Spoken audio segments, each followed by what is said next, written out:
Hi, Virgo. Mm, Something is shifting right now in this very moment as these words find you. Something in the invisible architecture of your life may be quietly, irreversibly rearranging itself.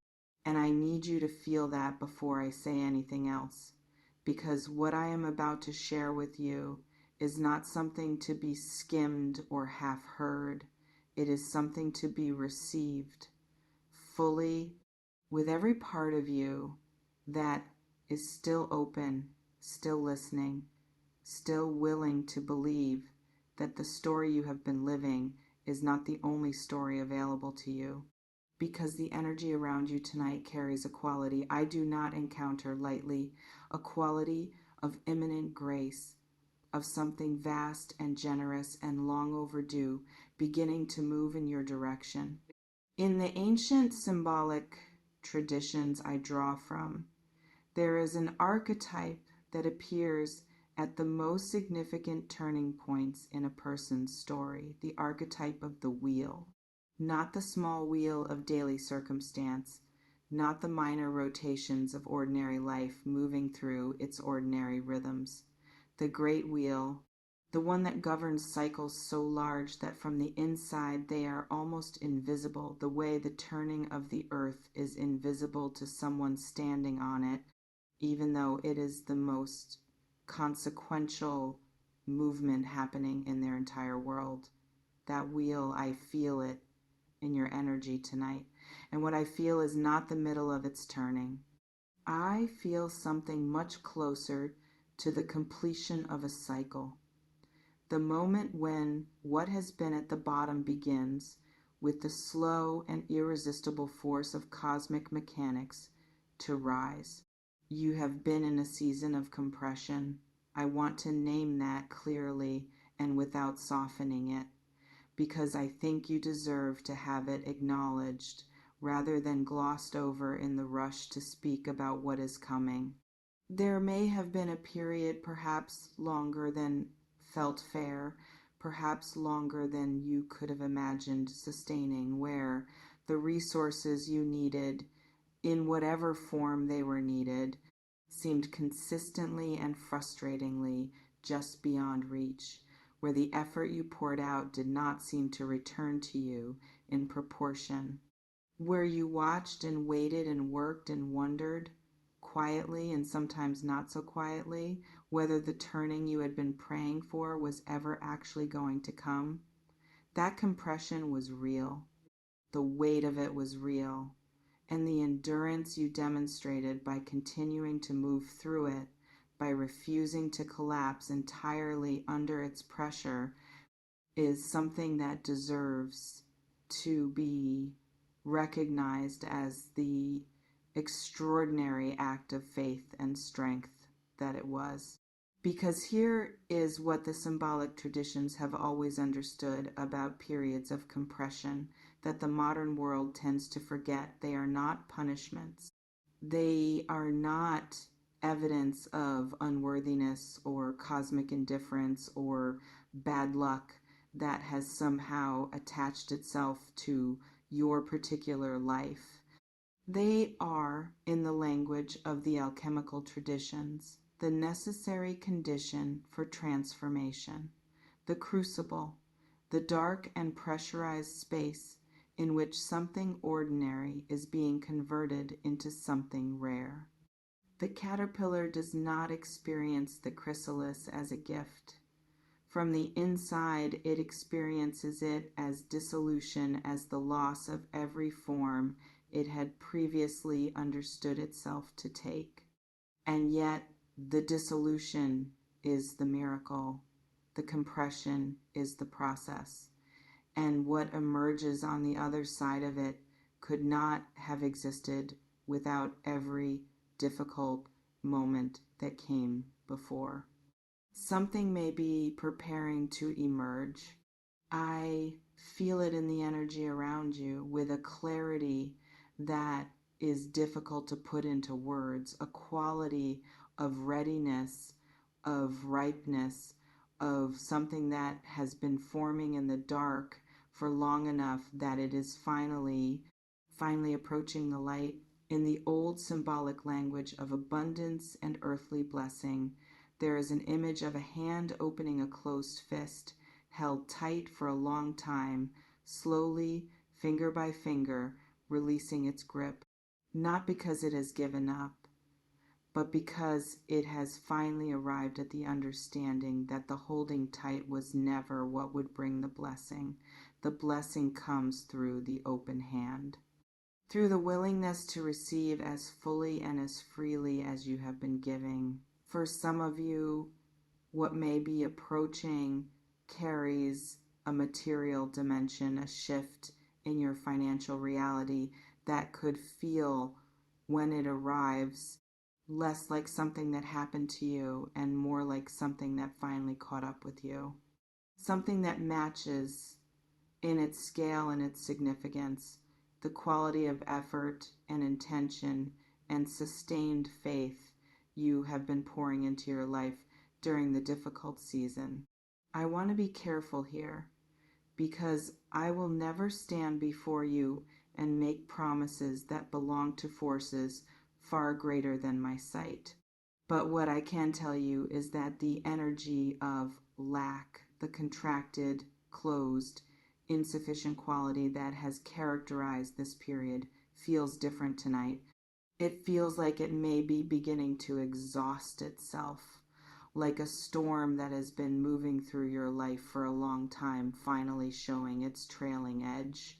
And what comes after a storm, in every tradition and every mythology that has ever tried to make sense of the rhythms of existence, is the same: the clearing, the stillness. And in that stillness, the possibility of everything that the storm prevented, there is something in the symbolic landscape of your energy that speaks specifically of the unexpected, of something arriving not through the door you have been watching, not along the path you have been carefully tending, but from a direction you may not have thought to look.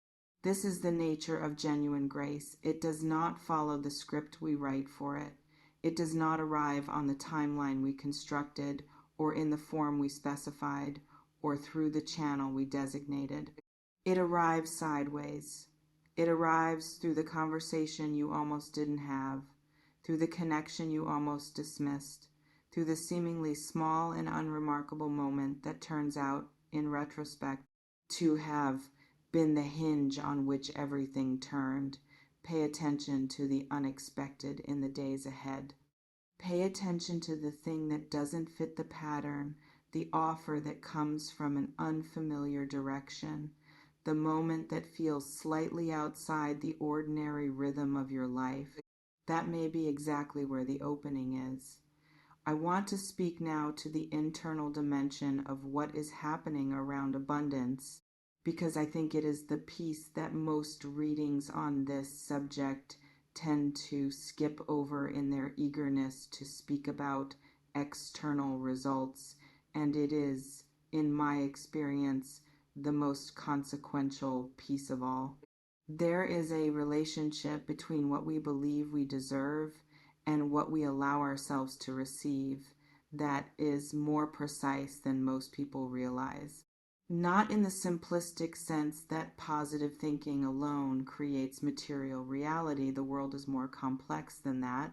And the people who have suffered material hardship through no fault of their own deserve more than to be told they simply didn't believe hard enough.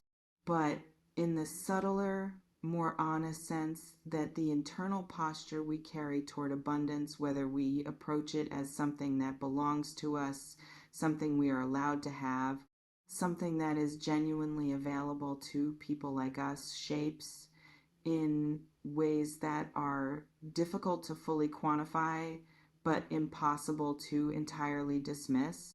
The choices we make and the opportunities we recognize and the moments we lean into rather than deflect.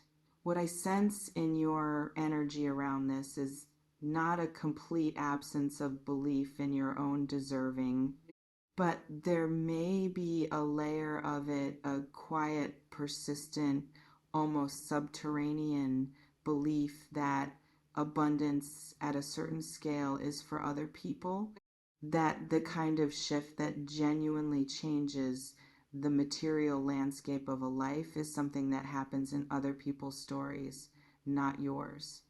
That hoping for it too openly, wanting it too loudly, reaching for it too directly is somehow tempting fate or revealing a presumption that will be punished rather than rewarded. That belief, wherever it came from, may be the thing most worth releasing right now. Because what is potentially approaching your life does not need you to earn it with more suffering. It needs you to be willing to receive it, to stand in the open with your hands unclenched and your heart genuinely ready to hold something good without immediately looking for what is wrong with it. The archetype that moves through this part of your reading is one of the most beautiful in the entire symbolic tradition, the archetype of the fool at the edge of the cliff. Not the fool of foolishness or ignorance, but the fool of pure, luminous, terrifying, magnificent beginnings. The one who stands at the threshold of everything unknown with a small bundle and a flower and an expression of complete, unreasonable, absolutely warranted trust in the step they are about to take. The cliff edge is real. The unknown below is real. And the trust is not the absence of awareness of those things. It is the presence of something larger than the fear of them. The understanding, carried somewhere beneath the rational mind, that the step is right and the timing is right, and whatever waits on the other side of the leap is worth the moment of free fall it requires to reach. You may be standing at that edge. The leap may not be a dramatic, visible, externally obvious action. It may simply be the internal decision to stop holding yourself back from the possibility of something genuinely good, to stop moderating your own hope, to stop telling yourself the story of why things cannot change as a way of protecting yourself from the disappointment of believing they might. That internal leap, the decision to be genuinely, vulnerably, courageously open to a shift in your material and emotional reality may be the most significant thing you do in the days ahead. And it may be the thing that the energy around you has been waiting for. There is also a relational dimension to what I am feeling here that I want to name, because abundance rarely arrives in a purely transactional form. It tends to move through people, through connections and conversations and relationships that carry within them the seeds of something that grows far beyond what either party could have predicted at the outset. There may be someone in your world or approaching your world from the near distance who is connected to what is shifting in your material reality in ways that are not yet visible.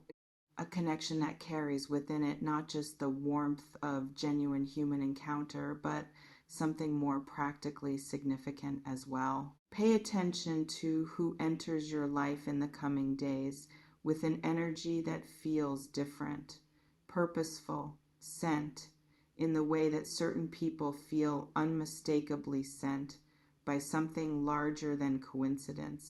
And through all of this, through the anticipation of the shift, through the internal work of releasing the old story of scarcity and compression, through the practice of standing open rather than braced, I want you to carry one image with you, the image of the morning after the longest night.